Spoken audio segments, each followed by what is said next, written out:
Gladiator Body Day 2, building savage arms. Hope you're having a great day.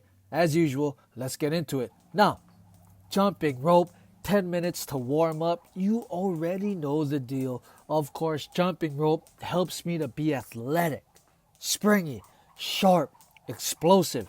So why not pass that knowledge on to you? So, for this day, day number 2 of the Gladiator Body, we're going to be jumping rope. Now you may be a little fatigued from day number 1. That is usual, all right? It's normal. Me, I'm extremely fatigued. My chest, my triceps, my biceps, a little bit of my lats. Everything is fatigued and blown out from the squats, the 10 sets of push-ups and pulls, and then jumping rope. Of course, everything is fatigued. But this is why I like jumping rope to warm up. When everything is fatigued, when I'm jumping rope, my blood starts circulating throughout my muscles, throughout my body. My lungs get opened up, and it slowly helps to subside the fatigue, so that way I can get straight back into it. Now, as I mentioned on day 1, another staple for warming up will be pulsing squats, Tabatas, 20 seconds of work, 10 seconds of rest for 10 rounds. Not the usual Tabatas. Normal Tabatas are 8 rounds. I like to do 10 just to make it 5 minutes. The usual one, 20 seconds of work, 10 seconds of rest for 8 rounds, comes out to 4 minutes. I like to go an extra minute, all right? So, pulsing squats, as you can see for that first set, I did close. After that, I'm probably going to hit it wide. Now, as I said on day 1, I love the pulsing squats because it helps to put like a natural springy feeling in my legs. I like to just have that good natural bounce in my legs. And what better way to help you build that bounce than to do pulsing, bouncing squats?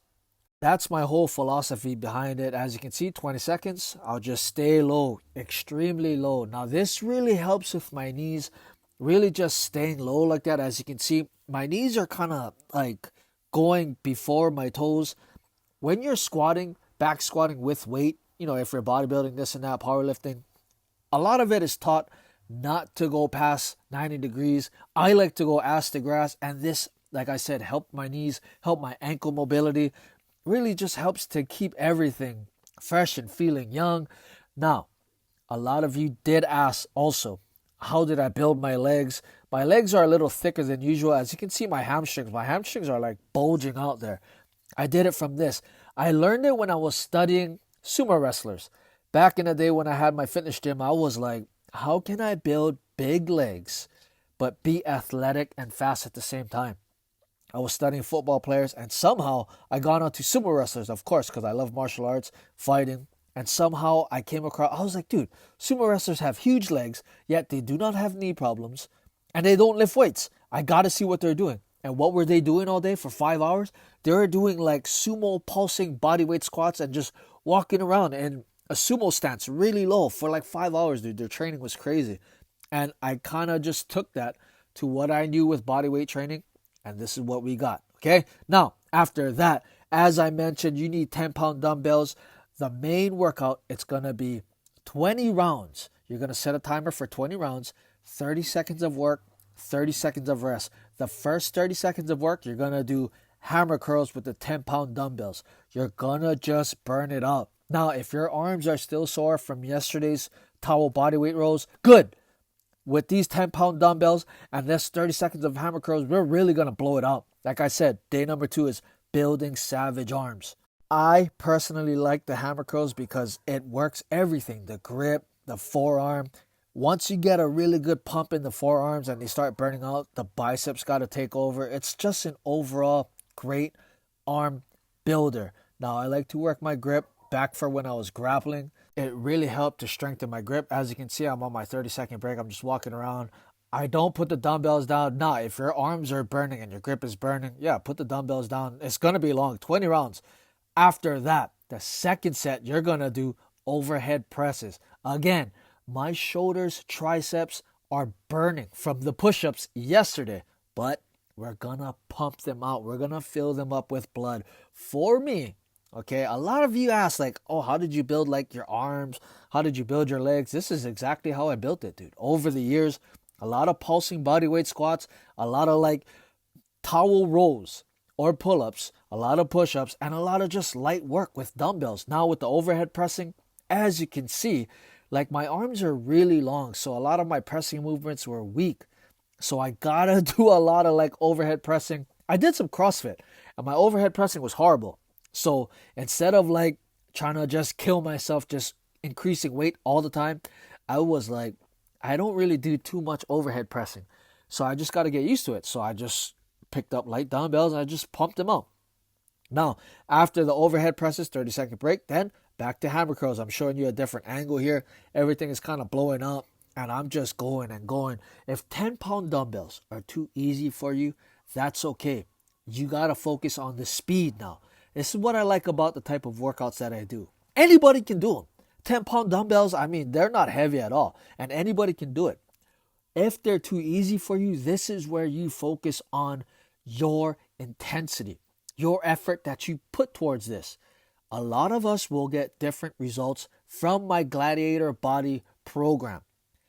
And the reason being is because some people just go through the motions and some people really exert energy and intensity to what they're doing. For me, all the results I got were from basic bodyweight workouts and lightweight stuff. The only difference was the amount of intensity that I put towards all of this, all right? Now, here's my other set. I'm just switching my grip, neutral grip, wide, showing you the shoulders. Everything's really just pumping out over here. Okay, now I'm going to give you another secret to this workout. Please excuse if you hear some blowing in the background. That's the maintenance guys. They're doing the yard work today. Now, as I said, the secret to how I developed this workout, all right? I mentioned before on this channel that I used to be a labor worker. At one point, I was working on ships. I was painting the ships, fuel barges, tugboats. When you first get on the ship, you got to remove the rust before you paint it. Of course, that's kind of like common sense. But you got to remove the rust. In order to remove the rust, we would use something called a needle gun or an air chisel. It's just this little chisel that's powered by an air compressor. And it goes, when you turn it on, it's just like, da, da, da, da, da, da, da, da. It just vibrates like crazy. And you take the part of the chisel and you put it against the rust and it just like whacks. So it's like a mini jackhammer that you're holding in your hand. And the one that I would use was like a big one because I was whacking out big sections of rust like crazy. Okay, so we were doing this. I was doing this ship labor work as well as having my fitness gym. I had one of my clients, one of my good friends, he was running it at the time, so I would be gone for 15 hours a day. After my labor job, I'd come back, boom, run the gym, close it, wake up, go back on the ship for another 15 hours. Now, I was needle gunning this ship, and my arms, I was already like just blowing all the other labor guys away. But like, you know, I'm an extremist, man. When I do something, I want to be the best at it, and I realized like my arms just couldn't handle like doing this. And because my arms were giving out, like just holding this air chisel, like I couldn't blast as much sections as I wanted to. I wanted to complete a lot at a crazy fast pace. So I would do this. I was doing just hammer curls and shoulder presses because at some points in the barge, when you're in these tugboats, these little sections, I got to blast like a section of the roof. So my arm has to be up in the air, holding this air chisel and just whacking away. Da, da, da, da, da, da, da. So me, I just wanted to build the conditioning up in my arms to be able to just be a better air chisel painter on ships. So that's how I developed this workout. After that, dude, I was just going ham on it. Now, to finish it off, while the arms are pumped, we're going to do 10 minutes of free flow shadowboxing. Yes, gladiator body. You got to be able to move and groove while everything is pumped up and fatigued. This is the whole mindset behind it. And like I said, you know, I use the hammer curls and the shoulder presses with light 10-pound dumbbells to build up my endurance for being a labor worker. But at the same time, I still got to be able to have the skills, the mindset, the sharpness of mind to be a good labor worker to get the job done. So this is the same thing when everything is pumped up and fatigued. As you can see, my shoulders, everything is pumped out. And to be able to just move like this, it hurts, dude. It hurts. But gladiator body, you got to push it through. So with these last 10 minutes, just do your best to move and groove, all right? That's Gladiator Body, day 2, building savage arms. Let me know how this workout goes, and always remember, train hard and be kind.